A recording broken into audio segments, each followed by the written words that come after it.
नमस्कार, स्वागत है हमारे YouTube चैनल परफेक्ट एजुकेशन हम में। मैं राधे। आज भारतीय भूगोल के श्रृंखला को आगे बढ़ाते हुए आज हम लेके आए हैं डेल्टाई वन व पर्वतीय वन। आज हम बात करेंगे डेल्टाई वन के बारे में व पर्वतीय वनों के बारे में। जैसे आप देख रहे हैं कि ये पर्वतीय वन हो गया है, ये हमारा डेल्टाई वन है।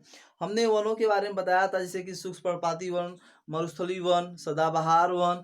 उसके बाद हमने बताया था इधर इधर देख लीजिए शुष्क पर्णपाती वनों के बारे में, शुष्क वन के बारे में, जो कि हमने वीडियो बना दिया था।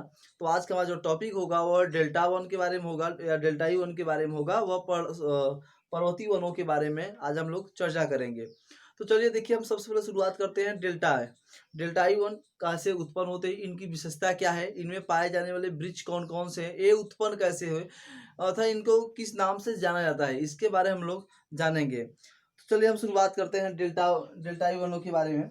देखिए, डेल्टाई वन को हम लोग मैग्रोव वन व ज्वारी वन के नाम से भी जानते हैं। डेल्टाई वन को देखिए, हम डेल्टाई वन के बारे में बता रहे हैं। देखिए यहाँ पे क्या है, ये भारत का मैप बनाया गया है, हर वन को हमने दर्शाया है। तो आपको दिख रहा है, जो यहाँ पे दिख रहा है ये डेल्टाई वन है। यहाँ पर ये सब तीनों जो दिख रहे हैं आपको बिंदु, ये सब डेल्टाई वन है। तो हम डेल्टाई वन के बारे में बात कर रहे हैं। तो डेल्टाई वन को सबसे पहले देखा जाए कि डेल्टाई वन को मैग्रोव वन व ज्वारी वन। देखिए, मैग्रोव वन व ज्वारी वन के नाम से भी डेल्टाई वन को जानते हैं। मैग्रोव वन व ज्वारी वन के नाम से भी हम डेल्टाई वन को जानते हैं।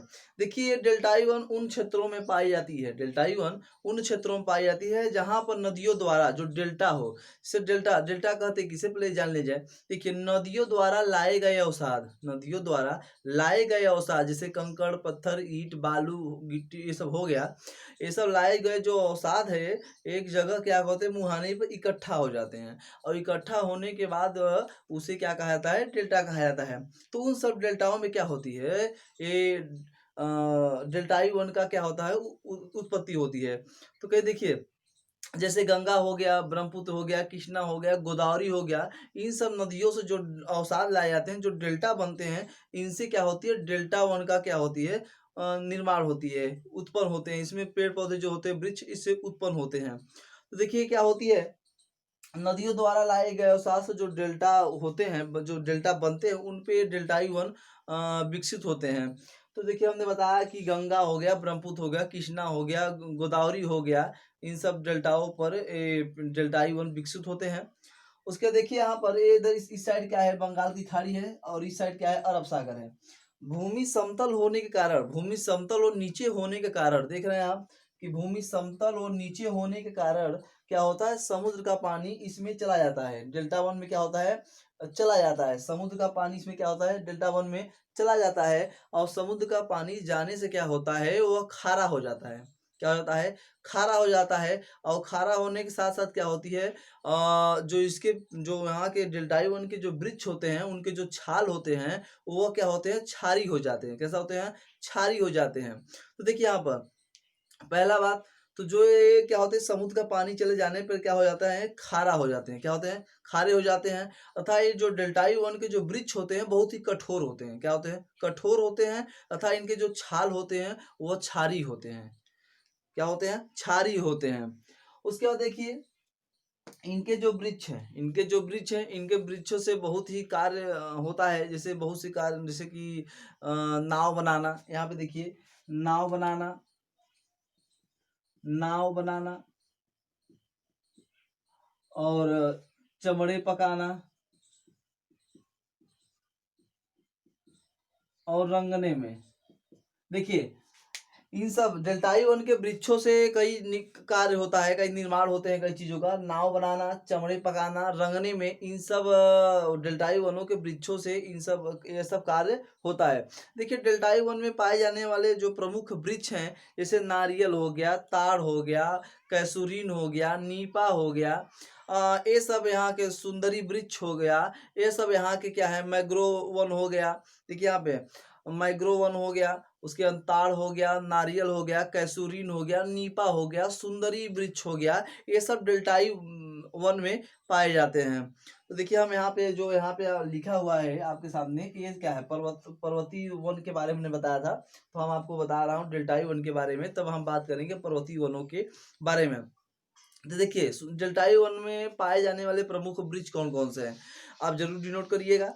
तो हम बता रहे हैं मैग्रो हो गया, उसके बाद कैसूरीन हो गया, ताड़ हो गया, नारियल हो गया, नीपा हो गया, उसके बाद सुंदरी वृक्ष हो गया। ये सब डेल्टाई वन के प्रमुख वृक्ष माने जाते हैं। तो देखिए यहाँ पे क्या है, जो गंगा व ब्रह्मपुत्र नदियों द्वारा जो डेल्टा बनते हैं, जो गंगा व ब्रह्मपुत्र नदियों द्वारा जो डेल्टा बनते हैं, उन पर सुंदरी वृक्ष विकसित होते हैं। क्या होते हैं, सुंदरी वृक्ष विकसित होते हैं। से ऑब्जेक्टिव क्वेश्चन पूछा गया है कई बार कि गंगा और ब्रह्मपुत्र के डेल्टाओं पर कौन सा वृक्ष विकसित होता है, तो कौन सा सुंदरी वृक्ष विकसित होता है। हम लोग जानते हैं कि विश्व का सबसे बड़ा जो डेल्टा है वो कौन सा, सुंदरबन का डेल्टा है, जो कि पश्चिम बंगाल में है। डेल्टाओं का निर्माण होता है। तो ये हमारा डेल्टा आई वन के बारे में हो गया, हमने डेल्टा वन के बारे में बताया। आप इसको जरूर डिनोट करिएगा, जरूर डिनोट करिएगा, क्योंकि आप जब डिनोट करेंगे ना तो आपको आसानी से समझ में आ जाएगा। आप वीडियो देखिए, आप वीडियो पूरा देखा करिए, वीडियो आप पूरा देखेंगे तो आपको आसानी से समझ में ही आएगा। और डिनोट कर लिया करिए, ताकि अगली बार से कि आपको कन्फ्यूजन हो जाए तो आप जो आपका कॉपी है उसमें आप देख सकें, तो दोबारा रिवीजन भी हो जाएगा। तो अब हम बात करें डेल्टाई वन के बारे में हो गया, अब हम बात कर रहे हैं पर्वतीय वन के बारे में। जैसे कि आप देख रहे हैं ये पर्वतीय वन हो गया, ये पर्वतीय वन है, आप देख रहे हैं जम्मू कश्मीर से लेकर अरुणाचल प्रदेश तक ये सब पर्वतीय वन माने जाते हैं। तो पर्वतीय वनों के बारे में देखिए, ये सब जानते हैं कि जो हमारा उत्तर भारत है पूरा हिमालय से क्या है, ढका हुआ है। हिमालय एक कहिए तो एक वहाँ पर एक गॉड गिफ्टेड है यहाँ पर हमारे भारत में, जो कि हिमालय खड़ा हुआ है, जो कि हमारे हिमालय का सुरक्षा सॉरी हमारे भारत का सुरक्षा कवच बन के खड़ा हुआ है हमारा हिमालय। तो आज हम पर्वतीय वनों के बारे में बात कर रहे हैं। जो पर्वतीय वन है हिमालय के गिरिपदों पर, हिमालय के गिरिपदों पर, देखिए हम पर्वतीय वनों के बारे में शुरुआत कर रहे हैं। हिमालय के गिरिपदों पर यानी हिमालय के ऊपर कौन सा पर्णपाती वन पाए जाते हैं। हिमालय के गिरिपदों पर पर्णपाती वन पाए जाते हैं। कौन सी वन, पर्णपाती वन पाए जाते हैं। हिमालय के गिरिपदों पर पर्णपाती प्रकार के वन पाए जाते हैं। उसके बाद देखिएगा, यहाँ बता रहा हूँ कि हिमालय के 1000 मीटर से लेकर 2000 मीटर तक की ऊंचाई पर, हिमालय के 1000 से 2000 मीटर तक की ऊंचाई तक नम शीतोष्ण प्रकार के वन सघन पाए जाते हैं। नम, ठीक है, शीतोष्ण से कहते हैं। उष्ण कटिबंध, अब हम लोग बताए होंगे, आप लोग जरूर ताप पेटी आप देखे होंगे, जानते होंगे। देखिए ये क्या है, ये हमारा पृथ्वी है, यानी कि ये ग्लोब है। देखिए ये विषुवत रेखा है, और ऊपर क्या है, एक कर्क रेखा है, नीचे क्या है, मकर रेखा, ऊपर आर्द्री रेखा, नीचे अंटार्कटिक रेखा। तो देख रहे हैं कि ये जो आपको दिख रहा है, ये तीनों ये उष्ण कटिबंध है। क्या है, उष्ण कटिबंध। ऊपर क्या है, ऊपर शीत कटिबंध, ऊपर शीत कटिबंध। और इसके जो ध्रुव है ये शीतोष्ण कटिबंध कहलाता है, शीत कटिबंध कहलाता है। तो देखिए यहीं पर शीत कटिबंध है। तो देखिए हम बता रहे हैं आपको, तो ध्यान देखिएगा कि हिमालय के 1000 से 2000 मीटर तक की ऊंचाई तक नम शीतोष्ण प्रकार के वन पाए जाते हैं। नम शीतोष्ण प्रकार के क्या पाए जाते हैं, वन पाए जाते हैं। देखिए जो पर्वतीय वन होते हैं वो बड़ा सघन होते हैं। वो क्या होते हैं, बहुत ही सघन होते हैं। सघन यानी घने होते हैं। बहुत सारे पेड़ पौधे वृक्ष वहां पे पाए जाते हैं पर्वतीय वन में। और देखिए उसके बाद देखिए यहाँ पे जो पाए जाने वाले वृक्ष हैं, देखिए सदाबहार वन, ओक, चेस्टनट और प्रमुख वृक्ष है यहाँ पर। जैसे सदाबहार वन हो गया, ओक हो गया, चेस्टनट हो गया, और बहुत अधिकांश यहाँ पे वृक्ष हैं। आप उसको जरूर देखिएगा। तो जो प्रमुख वृक्ष हमने यहाँ पे बता दिया है, सदाबहार वन, ओक, चेस्टनट प्रमुख वृक्ष है। उसके बाद देखिएगा 2000 से 3000 मीटर दक्षिणी ढलानों पर, हिमालय के 2000 से 3000 मीटर के दक्षिणी ढलानों पर, यानी ये दक्षिणी ढलान इधर है, तो दक्षिणी ढलानों पर 2000 से 3000 तक मीटर की दक्षिणी ढलानों पर, हिमालय के ढलानों पर जो कि घुमावदार व शंकुधारी वन पाए जाते हैं। 2000 से 3000 मीटर तक की हिमालय के दक्षिणी ढलानों पर घुमावदार व शंकुधारी वन वहां पर पाए जाते हैं। तो जो पाए जाने वाले जो वहां के प्रमुख जो पेड़ पौधे वृक्ष हैं वो है ओक, चीड़, सिल्वर, फर और स्प्रूस। देखिए यहाँ पे क्या है कि जो दक्षिण 2000 से 3000 मीटर तक की ऊंचाई के दक्षिण हिमालय के दक्षिणी ढलानों पर पाए जाने वाले प्रमुख वृक्ष कौन कौन से हैं, ये आप जो देखिएगा, ओक, चीड़, सिल्वर, फर, स्प्रूस, यह क्या है, ढलानों पर पाए जाने वाले वृक्ष हैं।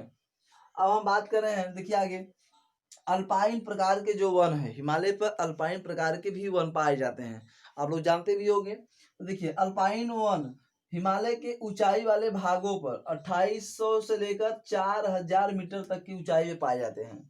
अल्पाइन प्रकार के जो वन है, जैसे पूछा जाए कि अल्पाइन प्रकार के वन हिमालय के कितने हजार मीटर तक की ऊंचाई पाया जाता है, तो देखिए यहाँ पर अल्पाइन वन हिमालय के 2800 से लेकर 4000 मीटर तक की ऊंचाई पर पाए जाते हैं।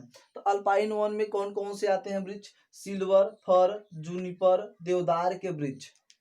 देखिए सिल्वर, फर, जूनिपर, देवदार के वृक्ष। और जो देवदार के वृक्ष है यह पश्चिमी हिमालय में, हिमालय है तो हिमालय के पश्चिमी हिमालय में 1500 से लेकर 2000 मीटर तक की ऊंचाई पर पाए जाते हैं। हिमालय के पश्चिमी, सॉरी, ये जो देवदार के वृक्ष है पश्चिमी हिमालय में 1500 मीटर से लेकर 2000 मीटर तक की ऊंचाई पर देवदार वृक्ष पाए जाते हैं, अभी पश्चिमी हिमालय में, आप जानते रहिएगा।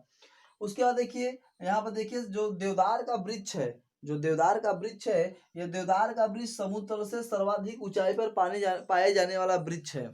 जो देवदार वृक्ष है यह समुद्र तल से सर्वाधिक ऊंचाई पर पाए जाने वाला क्या है, यह वृक्ष मानी जाती है देवदार वृक्ष। आप इसको जरूर डिनोट करिएगा। यहाँ पर जो भी जितने भी मैं आपको बता रहा हूँ वनों के बारे में, सब बहुत ही प्रमुख हैं, आप इसको जरूर डिनोट करिएगा, बार बार इसको देखिएगा। जब आप बार बार इसको देखेंगे ना आपको आसानी से याद हो जाएगा, वृक्षों से आपसे कोई प्रॉब्लम नहीं होगी।